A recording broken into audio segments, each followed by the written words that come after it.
part of the program where we really fire up the solution room process and begin to address the problems of getting evidence into practice. This morning, we've heard about a range of issues of implementation in the field, but now's the time to get to those real world questions for those of you who like Q&A type processes. So for this solution room, we're joined by our speakers and by 3 esteemed panelists in order to have a lively discussion where we answer your questions on barriers and facilitators for getting research into practice. I'd like to introduce them, then I can stop sharing my screen and we can get into the discussion together. But first, it's my privilege to introduce Professor Maureen Dobbins, RN. She's based at the School of Nursing at McMaster University and is the Scientific Director of the National Collaborating Centre on Methods and Tools. This is one of 6 national collaborating centres for public health in Canada. Maureen is internationally recognised as a thought leader and scientist within this field. Our second panel member is Megan Corliss, who is the Associate Director of Aged Care at ANMF SA branch.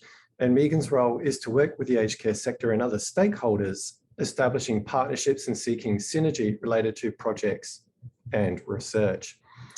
And we also have the pleasure of being joined today by Tabitha Rando, who is an endorsed nurse practitioner with 20+ years experience, particularly in the area of wound management. And this is across acute, subacute, aged and community care sectors, and serves on the executive of the Wounds Australia as well. So we have quite a significant panel for you today, including our speakers. And I'm just going to now stop sharing my screen, and we'll use your poll votes in order to guide the questions and process that we're going to work through now.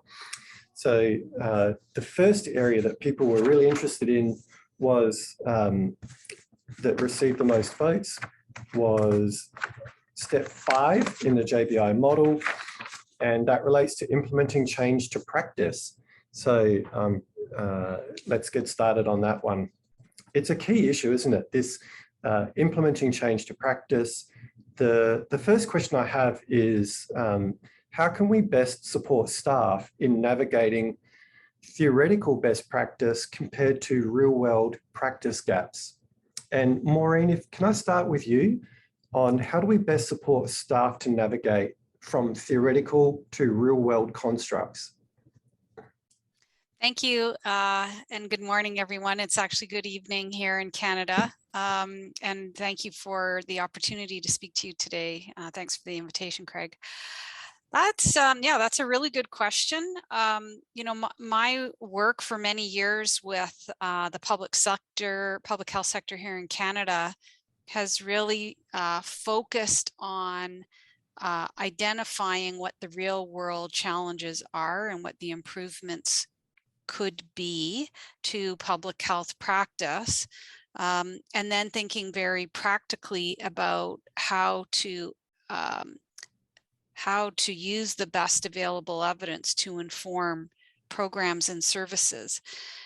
And we've heard that, I think, throughout the presentations today as well, that taking that very practical lens in our thinking about that, in our framing of issues, and then using what we know from research around models, theories, to frame what we're doing so that we can use an evidence-based approach to try to affect change in whatever practice setting that might be. So I think it's a combination. With me, it's driven by what is practically relevant and needed at the time, and then using what's available in the research evidence with models and theories to help put some framing around how we can go about making those changes. Terrific. Thank you, Professor Dobbins. Professor Wilkinson, would you like to just extend on that a little bit in terms of what support staff might need to navigate gaps between best practice as a construct and I guess the real world of clinical care? I'm a big believer in having that facilitator. So I think we've looked at clinical facilitators and research facilitators because often as clinicians, we've got our heads right in the space and we can see the problems, but we can't step back and do planning. So that partnership of someone to help facilitate that. One thing we did in our dietetic department was a year-long project in little teams saying, what are we doing? What does the evidence say? And what's our evidence practice gap? And that was a nice project, a way to be able to say, well, what actually do we need to do? Not just there's a big guideline, we need to put it into practice, but what are the things that we do that we could be doing better? And it really breaks it down into more manageable chunks. And then you can work with someone to look at your processes and barriers and then draw on evidence-based strategies to actually overcome them. And sometimes it's not training. We know that sometimes it's more about organisation of care or resources. Yeah, those I think are going to be key challenges for most people as they grapple with these kinds of issues, aren't they? Natalia, I just wanted to throw to you for a second because you sit at this really interesting nexus. You actually have yourself and your unit have a formal affiliation with JBI, which is around the evidence generation, and you also have direct staff management responsibilities. How does that help you in terms of ensuring that best practice in clinical care is achievable and realistic, given operational constraints? Well, first of all, we are very lucky in a position that we are somewhat protected, being a statewide, not officially called, but statewide service. So we do have resources to perform those audits and implement those practices and allow the clinical nurses to actually attend the fellowship programs or do some research, not at the extent that we would like to, but we still are luckier than many nurses around the hospital. I would say that the audits that we've developed through and conducted through PACES many years leading up to just almost recently, where a hospital moved to a different platform, which we have to comply with those. So we started to using those, and the hospital have got its own program of running those audits, for example, on different standards, national standards of safety and quality, which we, to comply with the quality improvement program that reflects the performance of our services and allowing us to be accredited by American Burn Association, we do them quarterly. So we kind of run our own program of audits and report and reflect quarterly during our quarterly meetings and also feed them back to the nursing staff. Great, thank you. If that answers, yeah. Yeah, no, that's amazing. That's a really interesting area. I hope people are raising questions and comments for you in the chat feature as well, because that's a remarkable role. Another thing that came through in the registration process was staff understand why changes are made to policy to come in line with best practice, but often feel that those changes don't align well. So the organizational and environmental changes don't align well with supply of resourcing, such as staff to implement changes. And provision of equipment to support best practice. So what the question hints at is we see a lot of organizational change at a higher level in terms of positioning the organization, but not filtering down to changes at the staffing level to enable full implementation or even the provision of the required resource to assist with that. Now, without giving away too many secrets, Tabitha, I wonder if you could comment on if you see a disconnect between that organizational level restructuring and work compared to what's available operationally for clinical staff.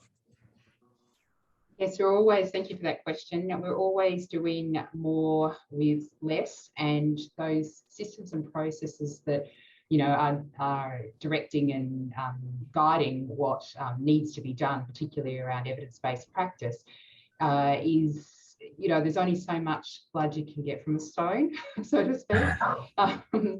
And you know, I think we're coming, you know, enough. I think the pandemic has just blown that out of the water as far as the resources and what we can do with what we have.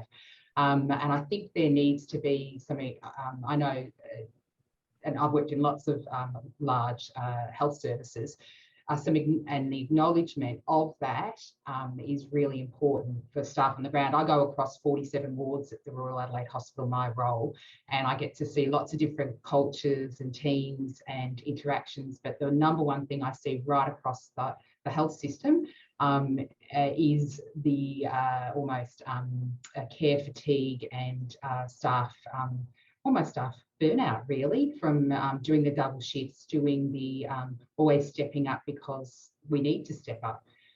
So I think that's quite key in understanding, you know, getting those changes that are evidence-based practice. Yeah. Okay, thank you.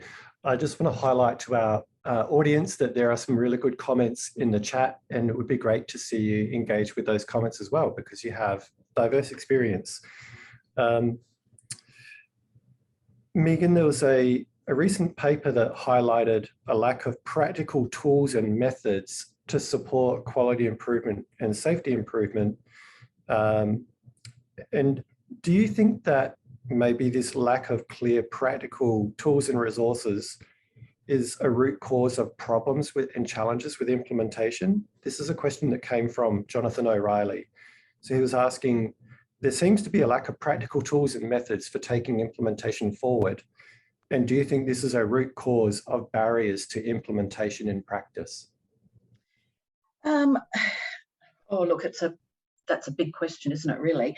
Whether it's a root cause, certainly it is, it contributes to implementing evidence.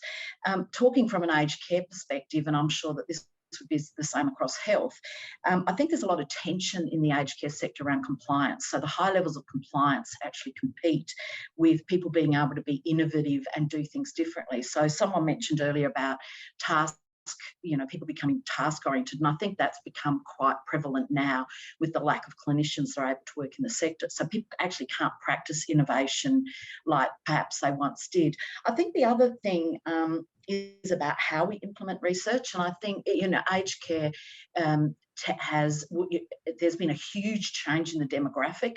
So we're seeing a lot of what I call old people in the aged care sector, you know, people over 100. You know, I've been in the sector for 20 years, but 20 years ago, we rarely saw someone who was over 100.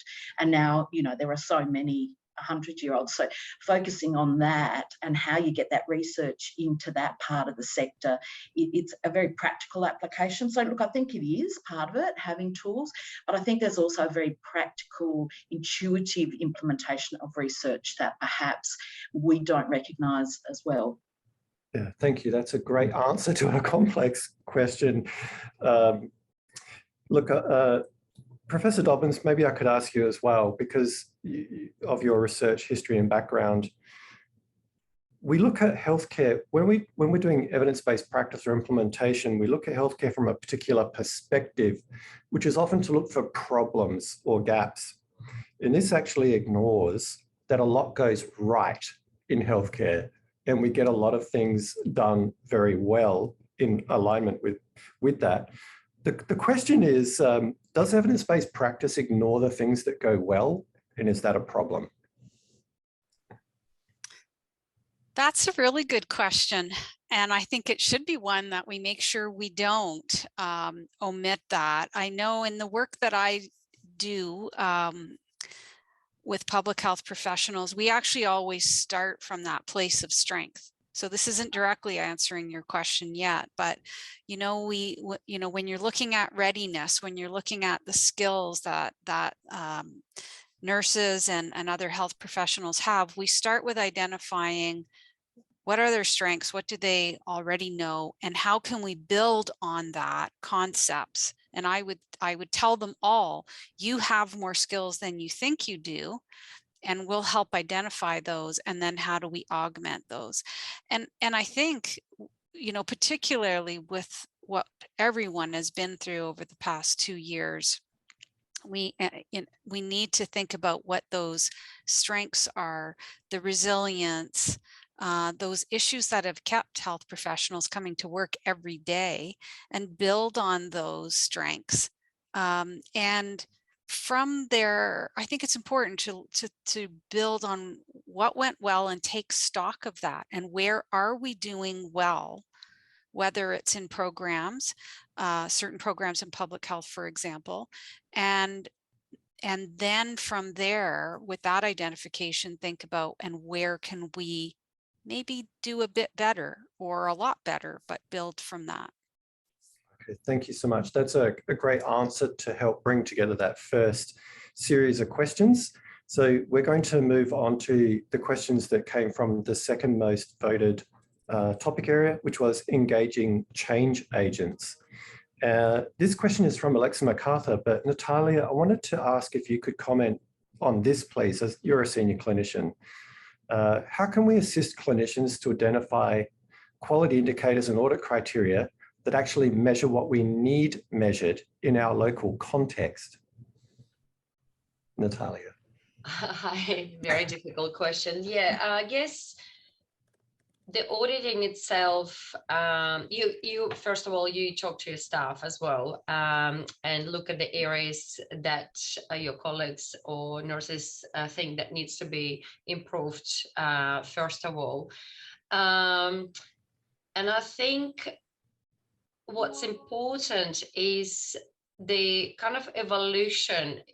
Once the audits are created, it doesn't mean they stay that way for the rest of, centuries. You need to continuously looking and how your practice has already changed, but also what other units or comparable services. We've got 8 major burn centers around Australia and New Zealand, what their practices are, and then compare and adjust, I think. So this is an evolving and ongoing process to continuously looking back at what was done, how we doing. Is it relevant? The relevance, I think, is the most important part in the whole process. Yeah, thank you. I think very much relevance is something that we should constantly be questioning and challenging as we grapple with this issue of ensuring that whatever evidence we're relying on, that there is a good fit for our local context. Yeah. And that's where people online, the clinical specialists who really deeply understand their local context are the ones to answer that question most fully, as you've demonstrated for us right now. That's a really key and interesting way to think about these things, I think. Professor Wilkinson, can I throw to you? There's a question that came up about strategic priorities, but across the health spectrum. So the question was, what strategies can you recommend for encouraging staff to engage in professional development outside of their own workplace? And it's a tricky question, I feel, but I wanted to bring it up because you are the right people to have in response to these kinds of questions. That's an interesting question. And, we're all encouraged to be lifelong learners. There's a carrot and stick approach. And so I know some organizations have a minimum number of hours that we have to achieve in professional development. And that can be one way to encourage people. What I used to do in our department, it might be a bit different in nursing, but in dietetics, we would have PD offered within the service and then externally. But often we love to have the Celiac Society come and chat, or, lots of different things. And I'd say, yes, they're interesting, but we had to try and do, I made professional development to be something that fed into business as usual. So we used to do training that improved the way we delivered care, or around, and we actually made it around projects. So there's some literature that says, everyone supports evidence-based practice, but often managers and clinicians feel they're too busy for it. The only thing that gave people permission to do EBP projects was to do it actually as a little project. And so I made, or I encouraged staff to do training around the content of what the care they were delivering. So they were doing professional development, both in the content area as well as the mechanisms for change. And that got them engaged because they could actually see the purpose of why they were doing it and the benefits of it. So making it relevant, I think, to work that you're actually delivering to allow you to get more investment and enjoyment out of the care you're delivering. Yeah, no, that's a fabulous point about making a project-based process to facilitate people's engagement. Dr. Tammy Page, this must be close to your heart and your professional interests, encouraging staff to engage in professional development, maybe even that link to creating project opportunities for people. Would you like to comment on that?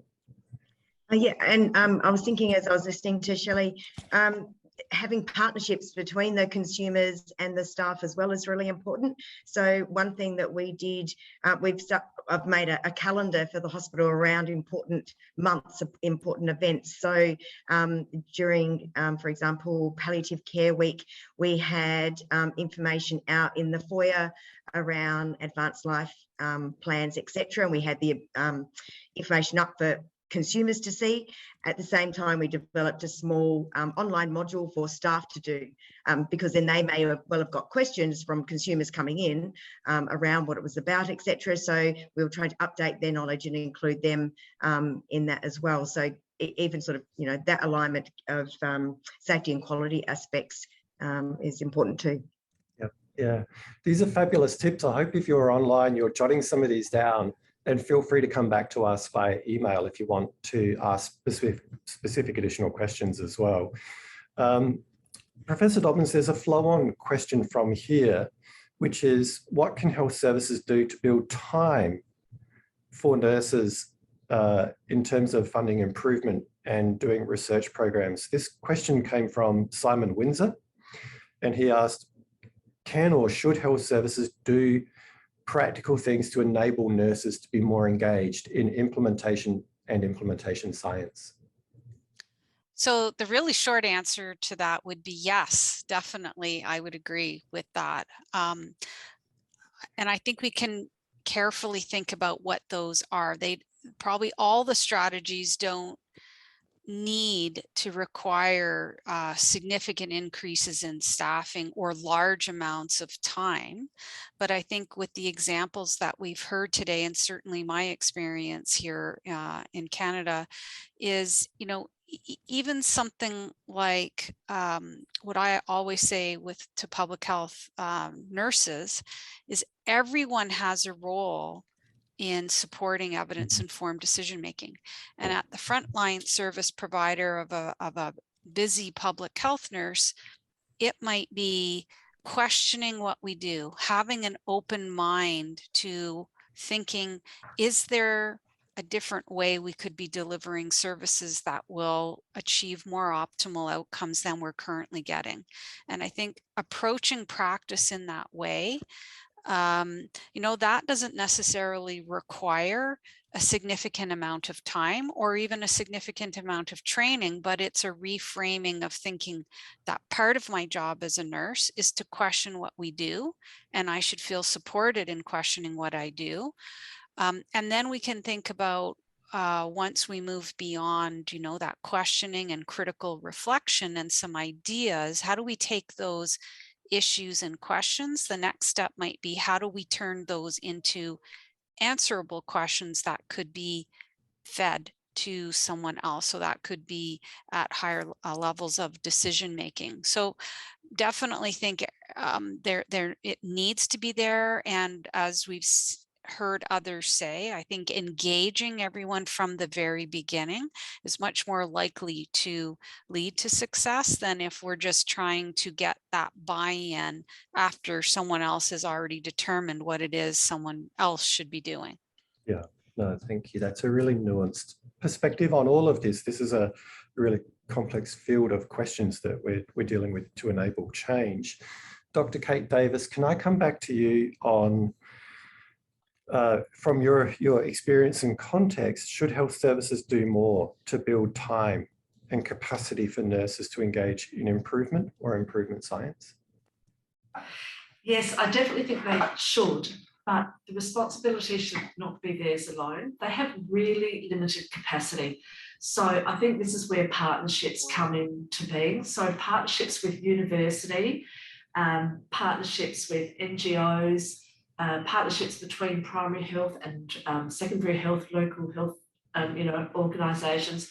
all of these sorts of things will enable the health services to implement change and to change practice, because they just can't do it on their own. I think also there needs to be that collaboration and consultation underpinning everything. So from the grassroots, when there's going to be change or when they're doing operational things, there has to be consultation with those people, clinical people, and that has to be ongoing. It can't just be a one-off. So I think, yeah, partnerships to support local health networks and support operational organisations. I think that's a really valuable point you've raised. I'd like to extend that by asking an open question to anyone on the panel. What you said, Kate, implies that nurses should engage strategically with their organisations rather than do interest-driven work, but actually engage strategically. I'm really interested, are there people on the panel that have had experience in helping nurses align strategically with the needs and priorities of the organisation that they're working in? Frank, can I? Please do. Okay, yeah. So what we have, I mean, as I said, I can resonate with Dr. Davis's presentation earlier, that the time is just paramount, and with the staff going through so much change in the last few years, and it started before pandemic but continued on during the pandemic, the fatigue, the morale, double shifts, extra shifts, being sick with COVID themselves or having family with COVID themselves, it's just an ongoing strain on, I would say, well-being and morale of the whole organization. What we do, and allocating the non-clinical time for clinical nurses to perform their duties and maintain their portfolios and running the audits, it's getting harder and harder. So what we come up with, we actually got a little shout out. Any clinical nurse that would like to have a project to run, they can put a request to have a non-clinical day. Whereas myself and associate nurse unit manager will look at it. If there is number of the applications, we'll decide which ones takes priority. And then we'll allocate that non-clinical time to them once a month. So one clinical nurse will guarantee will have non-clinical time to perform those. And this is, I look at it as also, it is rewarding for nurses to be able to have that whole day, because expectations are currently is to run those projects in double staffing time, which is almost impossible, because with another change that we went through, that implementation of the electronic records, as nursing staff finding themselves spending more and more time by computers rather than by the side, by the patient's bedside. And having that double staffing time utilized, and you have to have a right mindset to undertake or start a project or run a project. And it's really hard to do it in an hour and a half and an hour, to get yourself in a mindset, switch off and just do that. So we try to reward and allocate that time where they can have 8 hours of in a blue space or non-clinical space, uninterrupted, doing their projects, but also then presenting and reporting on what have they done. So there is an accountability on that, and it works well for us. Yeah, no, thank you. That's a great insight. I want to ask, I'm going to come back to you, Kate, in a second, and then Megan. But if you're listening in live around the world and you can resonate with what Natalia has just said in terms of you get allocated time or supported time in your workspace, then could you please comment in the chat so that we can see that and get a sense of whether this is a common feature or whether this is a less common feature. But Kate, you wanted to make a point. Yeah, I just wanted to build on, I think we can't lose sight of that the bottom line in these organisations is often the dollar, and it's balancing out what happens at the ward and the clinical workplace with what the CEO is going to be funding. So you said like that we should be focusing strategically rather than having an interest driven. I actually think it's both. There's not one silver bullet. It's really both. So if you're working at the higher level, like the level 3s, the level 5s, then they have to have their business case and their research proposal and present at the CEOs or at higher levels and show where they're going to make a difference to decrease admissions, patient outcomes, clinical care, those sorts of things.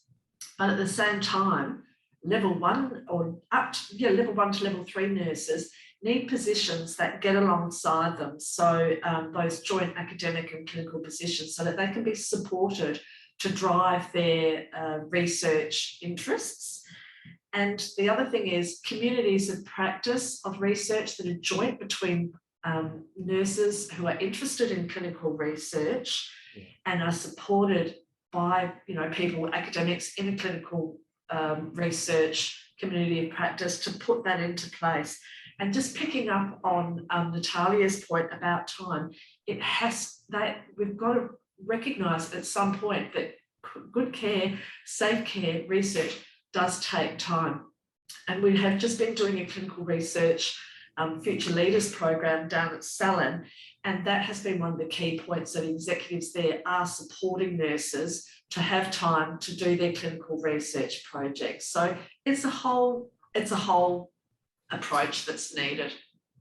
Thank you. That's a really good reminder. Megan, do you want to extend? Yeah, just want to comment, I suppose, from an aged care perspective where there's an absence of other nurses around you and the ability to work with those. And I think that's where we have to consider interprofessional partnerships, and frequently other people around us, other health professionals, have the same passion that we do and often the same goals. And I think we can frequently come and actually enrich the research that we do in aged care, where you've got a complexity of an individual, and that complexity is increasing, as I said before, with this sort of old age group. But I think working with other health professionals is another way in the aged care sector to actually implement some of those changes and to do some of the research. Yeah, thank you so much. We're going to come back to our aged care in a second, so don't go away. But I just want to ask Tabitha, there was a sub-question to this, which is, do the stakeholders in your context, which is you have a hospital-wide role, do they have the resources they actually need to engage with evidence-based healthcare?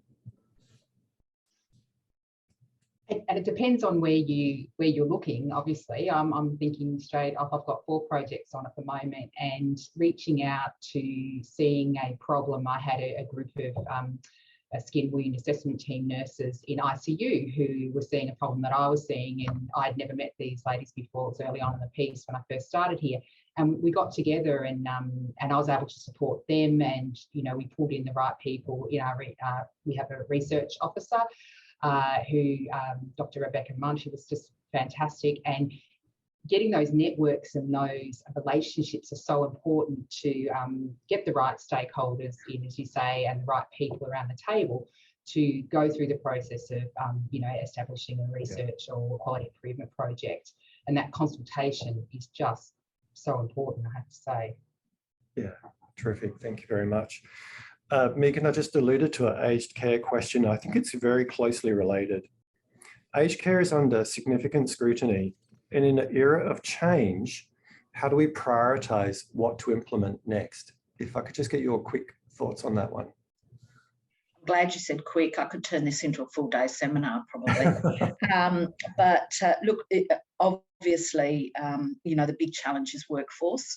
And I think that's a really critical area that we have to focus on. And we're in a big contested space in aged care, both from a clinical perspective with, I've just heard recently huge numbers of aged care nurses who are not coming back into the workforce. And look, from my perspective, I think the biggest challenge, and I suspect it's the same across all sectors, is I have this fear that people are going to adopt this new norm. So how do we go back to what things used to be? And even that wasn't in aged care. That wasn't at a really good level. So I think to a certain extent, we have to look at, sadly, we almost have to look at how do we get beyond this new norm, which is people working, people expecting to work, extra shifts, extra hours, people working extra hard. So I think that's a really, really important one.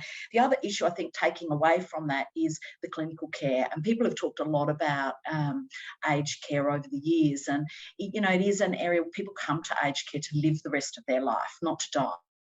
So we have to look at, it is really truly holistic in nature, but we are seeing people who need much higher levels of clinical care. So I'd say workforce number one, the new norm, and then or not the new norm, we don't want it to be our new norm, and then also clinical care. So that's what I would put as the priorities for aged care. Okay, no, terrific. I think that's a great point to finish that set of questions as well. And now we'll move into our third most voted area, which is assessing context and readiness for change.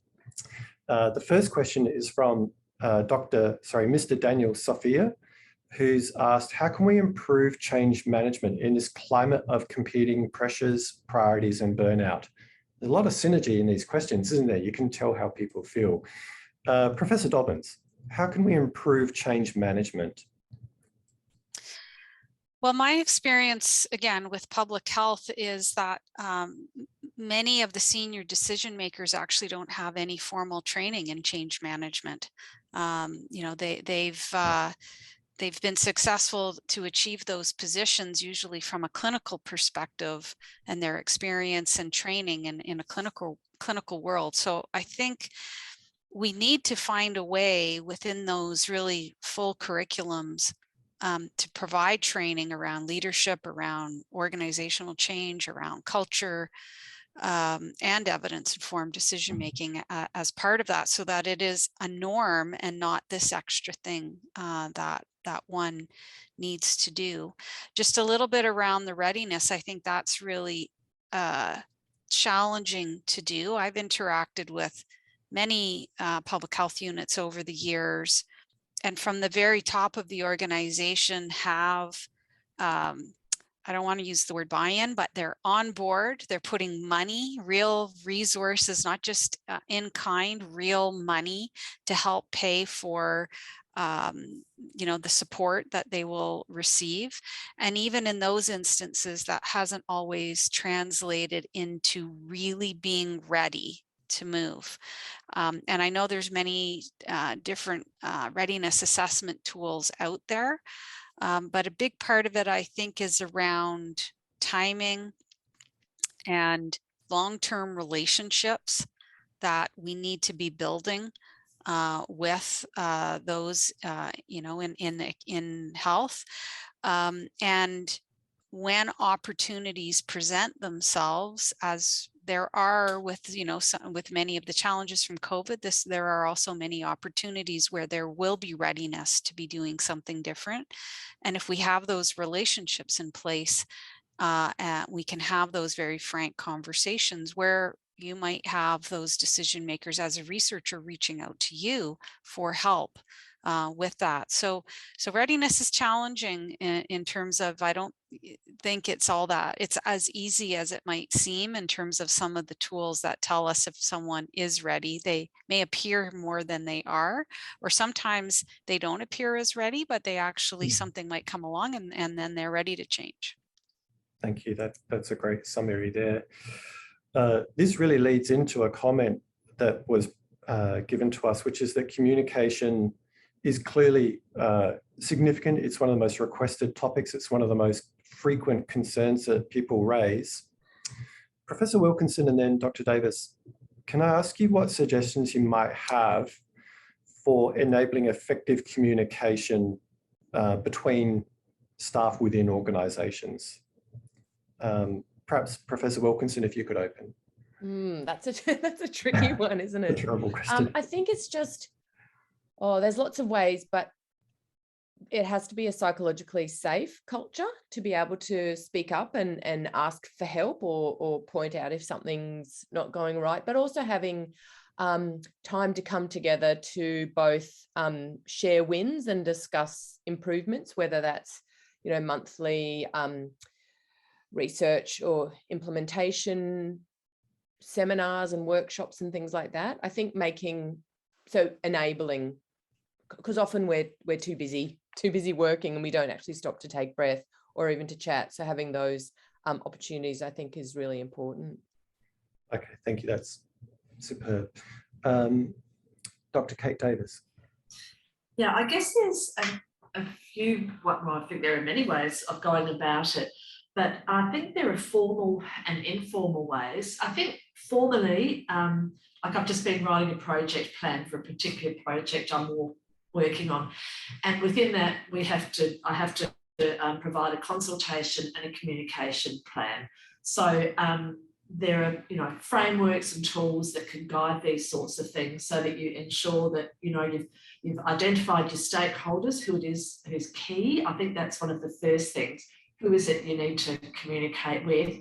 And then there's a whole raft of ways that you can do that, whether that be face-to-face, website, emails, phone calls, those sorts of things. But you need to have those skills and ensure that all of those ways are safe, as Shelley said before. So there's that formal way.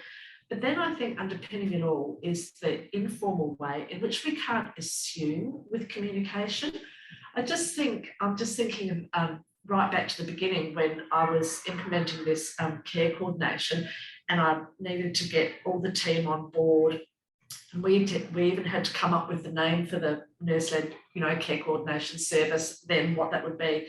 And one of the medicos was very defensive and said, oh, so all the nurses are going to be prescribing and administering medications now, and jumped straight to that. And I said, no, this is not about diagnosis and intervention. This is about assessing and planning care.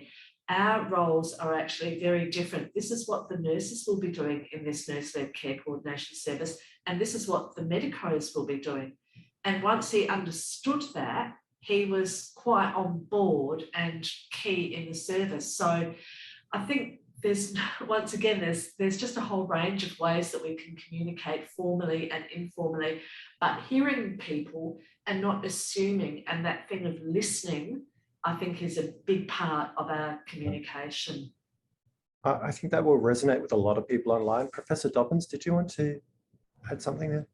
I hope it's okay. I put my hand up. I agree completely, Caden, with what others have said.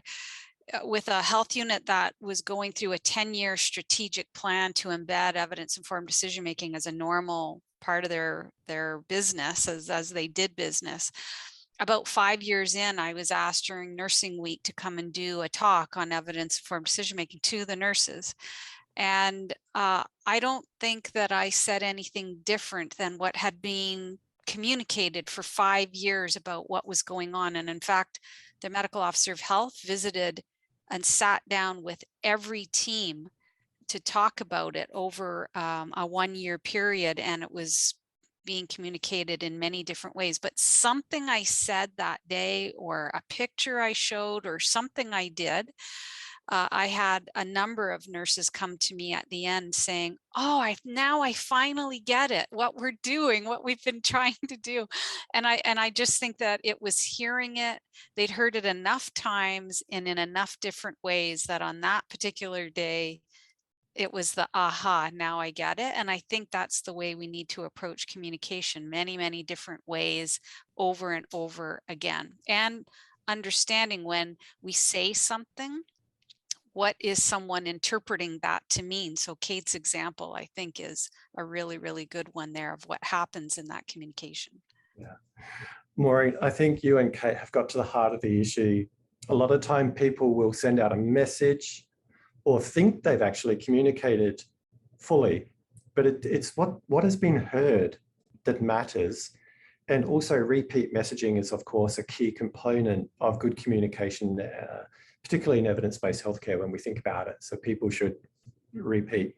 You know, we've got about 10 minutes left in our time together. It's gone very quickly for me. I hope it's been engaging, useful and entertaining for you as well. But I want to move on in our last maybe 5 minutes or so to talk about sustainability and issues around sustainability. Dr. Tammy Page, my first question is for you. How do we facilitate change at a senior level when change might challenge the beliefs or values of those that govern practice? An easy question. Yeah, that's not a very easy question. It can be really difficult when you have your own thoughts and don't necessarily agree with what's coming down from the top. I think having an understanding of why that change or whatever it is being said is really important to start with, and acknowledging that you have got your own thoughts around it, but why the actual organisation is needing that to occur is really important for you to then be able to relay that down to people, you know, in the on the, I was going to say on the coalface. So yeah, so we won't always agree or believe in what someone has said, but we need to understand why it's being done to be able to then commit to that and to be able to lead other people to follow that as well. We can still have our own points of view, and we may still put those forward to see if there's anything that can be adjusted in any way. But yeah, it's more about everyone being on board and preaching to the same page. Preaching to the same page. Yep. Now, Tabitha, you have such an interesting role. I'm sure you've come across this scenario where people want to facilitate change at a senior level, but where the change might challenge the beliefs and values of those who govern practice. Have you come across that, and how have you dealt with it if you have? Absolutely. And I often find, particularly if it's coming from management down or evidence-based that management have directing there, and getting the clinicians to engage is just so important. And I think finding and again, I don't want to use a sort of a bit of a marketing term. We're not watching Gruen at the moment, but the within the what's in it for me, for the clinicians, and what's in it for my patient or the person, resident, or the person I'm caring for, because you know, good health professionals will always look at you know, if that was my mother or my sister or father, how can we make this better for them? And once you hit, you know, the hammer on the nail there, you usually have some buy-in. And then I sort of go to the, again, a very old model, but a true model, the Pareto model of change, where those 20% of people who love that concept and the 60% of people that sit on the fence and the 20% of naysayers, you get those 20% of positive people, they will drag 60% with them. You know, that sort of thought process and direction and model, I think, works really well in practice. Yeah, yeah. Thank you for that. That was actually a challenging question. Speaking of challenging questions, Bradley Pickering has suggested this statement: although we have strong systems, policies, and procedures, at the end of the day, practice is determined by individuals. Professor Wilkinson, I wonder if you'd care to comment on this. Oh, that's yes, I agree. But that brings me to I don't know about everyone else, but I have my favorite implementation science frameworks and theories and models. I'm sure everyone else does as well, but I really like so there's the theoretical domains framework, which allows us to sort barriers and enablers into domains, and then that articulates really well with the behavior change wheel, and at the center of that is the COM-B, and that's understanding behavior comes from capability, opportunity, and motive.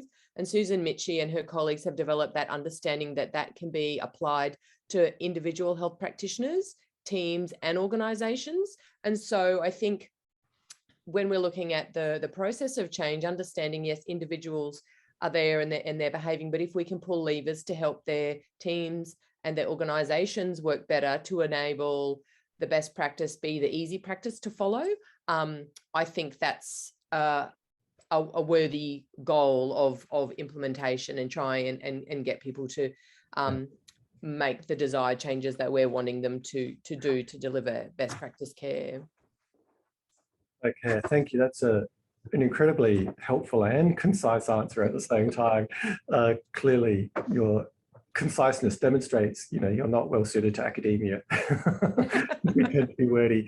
Look, I'm going to wrap up now, but based on the fact that I think what we've seen is a number of core themes come out of this. And then I'm going to ask each panel member for a 30-second tip. So 30 seconds each, one tip to take forward. Now that'll keep you on your toes.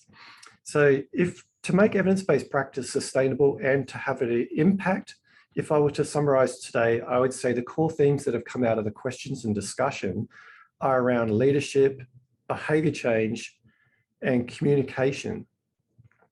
And part of the missing piece that people are trying to unpack is also around sustainable, low-cost, accessible, like health system-wide accessible approaches to practice change. And we've talked a lot about leadership, or sometimes the absence of leadership, but especially we've focused on the pressures. Leadership today is high pressure, it's complex, it often requires coordination of multidisciplinary groups, and it has to assess strategic organizational priorities and needs, or we risk wasting a lot of energy and social capital.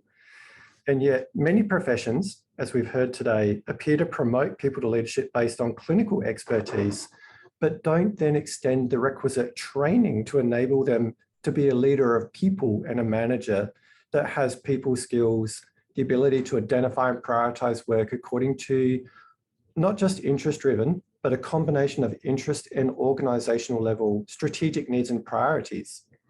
So grappling with leadership questions is critical, as is the notion of behavior change. So implementation is not a technical process, it's a human process.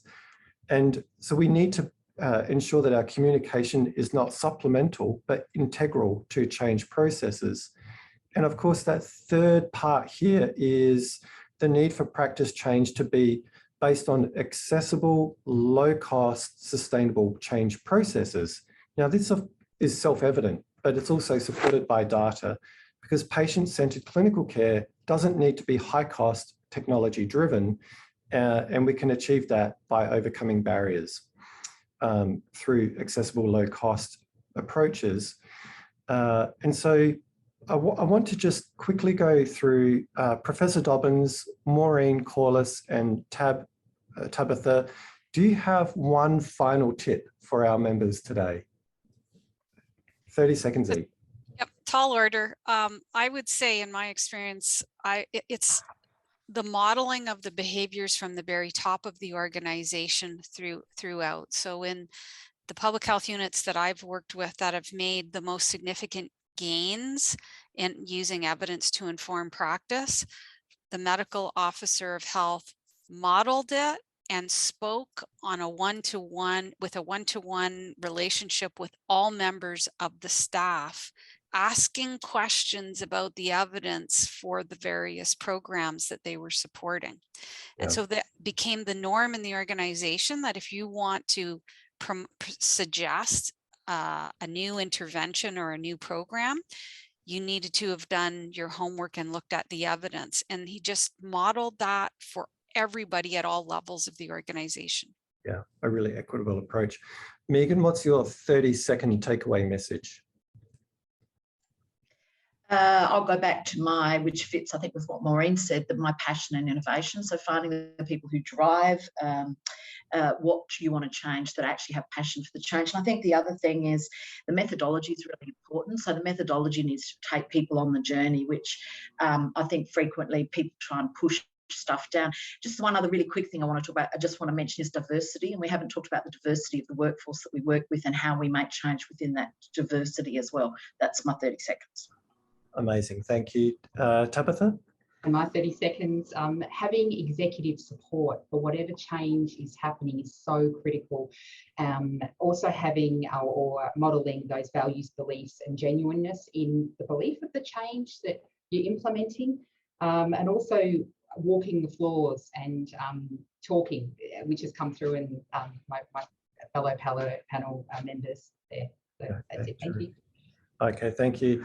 Well, everybody's done so well, and we've had such strong participation from our audience today as well. It's been truly encouraging and amazing. You are part of a global phenomena. We have huge numbers of groups participating worldwide.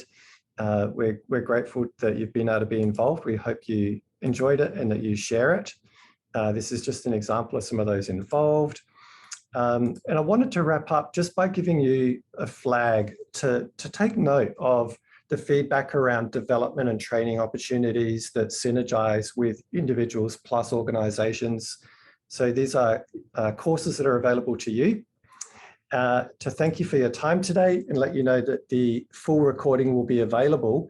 If you've raised questions that we haven't got to, please be assured we will come back to you via email with those questions. And thank you so much for your engagement with our program today. We really appreciate your time and trust you have a good rest of the day or evening. So from JBI, thank you so much.